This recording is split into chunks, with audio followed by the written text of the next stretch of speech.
سلام خدمت دوستان عزیز، دوستانی که دوست دارن به عرصه ماهیگیری تجربه بیشتری پیدا کنن، آموزش پیدا کنن و وارد عرصه ماهیگیری بشن. خب دوستان، ما در کانالمون که تازه شروع کردیم میخوایم که به تمام ذره و ذره تجربه‌ای که شخص خود بنده درباره ماهیگیری پیدا کردم و تجربه کردم و دیدم، لمس کردم و حسشون کردم، به شما آموزش بدم. انشالله که به کارتون بیاد، به دردتون بخوره، ماهی بگیرین و لذت ببرین. دوستان، کلیپ های ما و فیلم هایی که آپلود میکنیم و ضبط میکنیم برای تمام دوستان هستن. ماهیگیری یه چیزیه که هیچ کس نمیتونه بگه من دیگه تهش هستم و نیاز به اطلاعاتی ندارم، نیاز به آموزشی ندارم. و شما حتی یه نفر که مثلا 1 سال هست ماهیگیره، یه نفر 1 ماه هست ماهیگیر هست، اون کسی که 1 سال اومده ماهی میگیره میتونه از اون کسی که 1 ماه ماهیگیری شروع کرده چیز یاد بگیره. تومه متنوع، ریسه متنوع، نخ متنوع و روش های متنوع. چون ماهیگیری یه چیزیه که خلق خاصی یا متن هر کسی یه عقیده برای ماهیگیری داره که اینجا از چه نخی استفاده کنه، از چه چوب چرخی استفاده کنه، از چه قلابی و یا از چه تومه‌ای برای چه ماهی استفاده بکنه. خب دوستان، ما در اینجا در کلیپمون فقط چیزهایی میگیم که خودمون تجربه کردیم و استفاده کردیم برای ماهیگیری. در اولین فرصت و اولین روش میخوایم به نخها بپردازیم، به چیزایی که یعنی ما دوست داریم که همه، نه فقط نخها، همه کلیپ و جزئیات و آموزشمون عامیانه ترین روش برای افرادی که تازه میخوان وارد عرصه ماهیگیری بشن، تازه وارد بشن، ساده ترین و عامیانه ترین روش باشه که اون چیزی که میگیم و حرف میزنیم باشه. نه حالا برای آموزش هست خیلی کلاسیش حرف بزنیم و خیلی بین المللیش حرف بزنیم و نه، ما دوست داریم عامیانش رو برای شما دوستان به ساده ترین روش توضیح بدیم. میریم برای ادامه توضیحات. اولین چیزی که هر ماهیگیری بهش بر میخوره و میخواد شروع به ماهیگیری کنه نخها است که باید بشناسه برای چه کاری و کجا ازشون استفاده کنه. یه نخی که دوستان خیلی اقتصادی و ارزون هستشون، اولین نخی که حتی شما باش برخورد میکنین که اونو بخرین و استفاده کنین، چه لنسر، چه ماهیگیری دستی، نخهای مونوفلامین دستشون، همون نخهای ساده بگیم، نخهای نایلونی و پلاستیکی خودمون، نخهایی که همه جا هست، ارزون، متری 1500 الی 2 تومن. 100 متر شما لازم دارید بخرید میشه 150 200 هزار تومن. این نخها دوستا خوبیشون همینه که ارزونه. تمام تمام مغازه هایی که لوازم ماهی فروشی یا مثلا تجهیزات ماهی فروشی رو دارن، این نخها دم دست ترین نخها میتونه باشه. دوستان، این نخها بدی که دارن خیلی خیلی پیچ و تاب دارن. حالا اگر در چیز معلوم باشه، در ویدیو معلوم باشه، این نخها خیلی پیچ و تاب دارن. برای همین این یکی از بدیهای نخ هستش. چرا این بده که پیچ یا تاب داره؟ چون که برای ماهیگیر زجرآورترین کار در حین ماهیگیری گره خوردن نخشون هست که نخشون گره بخوره و بخوان وسط ماهیگیری نخشون باز کنن یا ریسشون خراب شه یا که وقتشون تلف شه و روی اعصابشون باشه. دوستان، این بدی این نخ هست.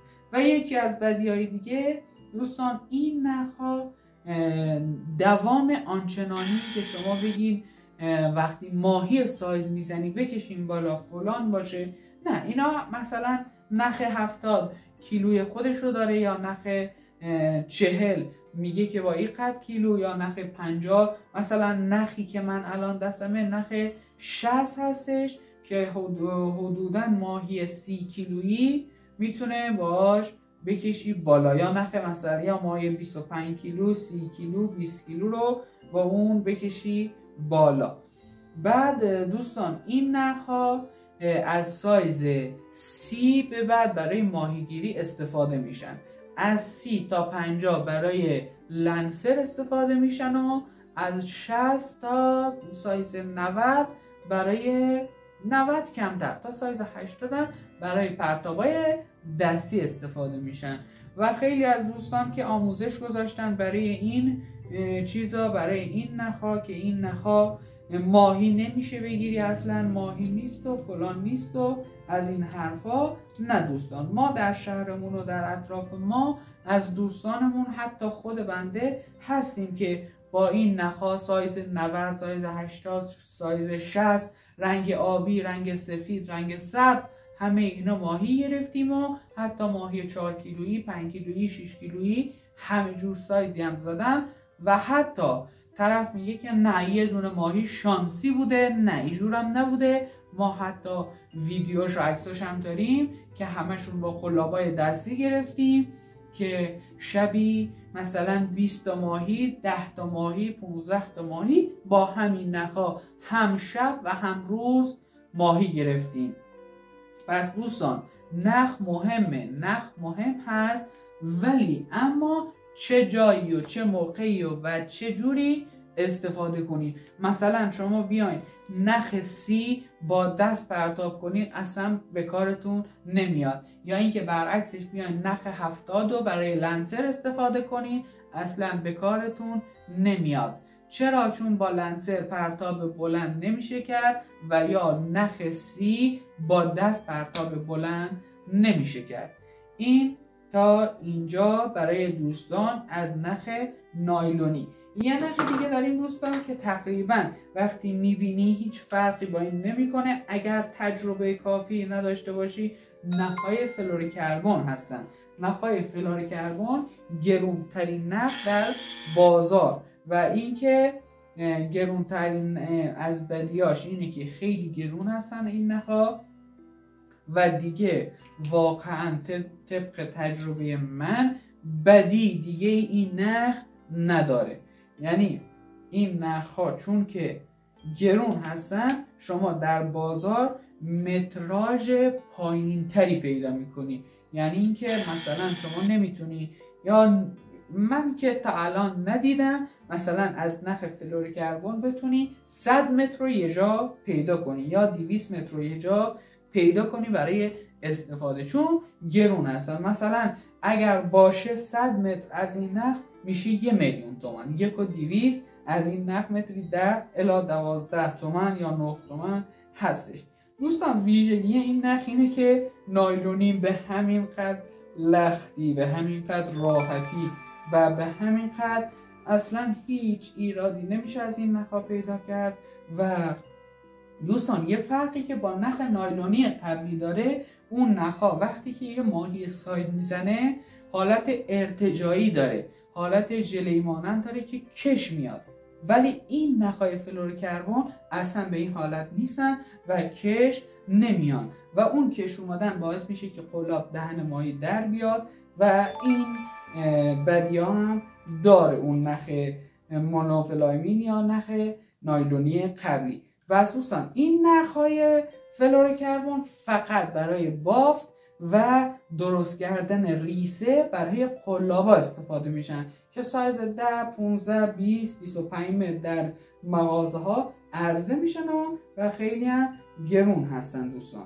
این از نخهای فلورکربن. یه نخ دیگه داریم، این نخ ابریشمی یا نخ براید هستن که این نخها به سایز 30 35 37 40 همه جور عرضه میشن و این نخها دوستان اینه به خاطری که من یه جور پیچیده بودم لای اینو استفاده کرده بودم، یه ذره تاب داره که اینم دوباره بعد از استفاده که درون آب بره باز میشه و این دوستان این نخها هیچ وقت تاب نمیخوره، گره نمیخوره و روی و زجر و اون زجرآوری که اون به حساب دغدغه‌ای که برای ماهیگیر هست که نخش گره بخوره، نخ ابریشمی یا برای هیچ وقت گره میخوره. گره نه که نمیخوره، هیچ چیزی نیست که گره نخوره، ولی این نخ‌ها کمتر گره میخوره. این نخ‌ها گره خورشون کمتره که خودشونو بیپیچن لای هم، مثلا به قول معروف مثل هنسفیری ها که مثلا توی جیب هستن خودشون گره میخورن. این نخ‌ها گره خوردنشون یا توی خودشون تاب بخورن کمتره. باید دقت بیشتری روی این نخ‌ها روی این نخ‌ها دقت کمتری میخواد که گره نخورن، اذیت نشی، فلان نشی. این ویژگیشونه. گرون بودنشون هم هر 100 متری مثلا هر 1 متری 4 تومن، 3500 الی 5000 تومن شما میتونید تهیه کنین. بستگی به برند نخی داره که میخرین، که ببینین اون نخ 4 لایه هست، 8 لایه هست یا الی 12 لایه است. و دوستان این نخ‌های برایدا نخ‌هایی هم که بیشتر برای لنسر استفاده میشن.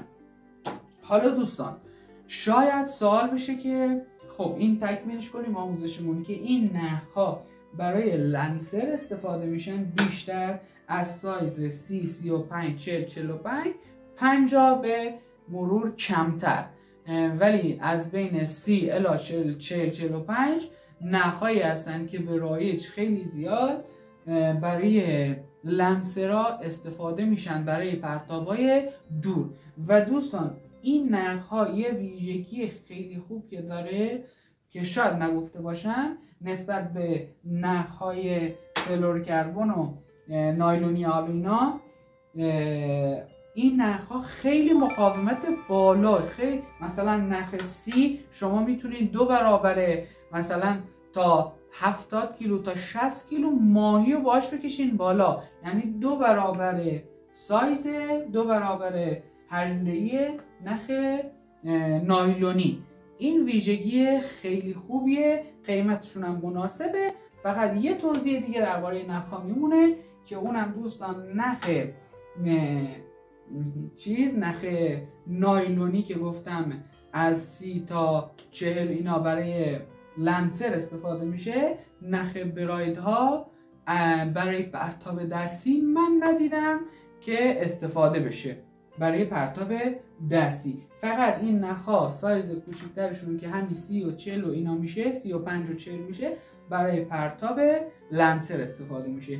حالا ما 2 نمونه نخ داریم که روی لنسر بسته میشه، نایلون و برایدها.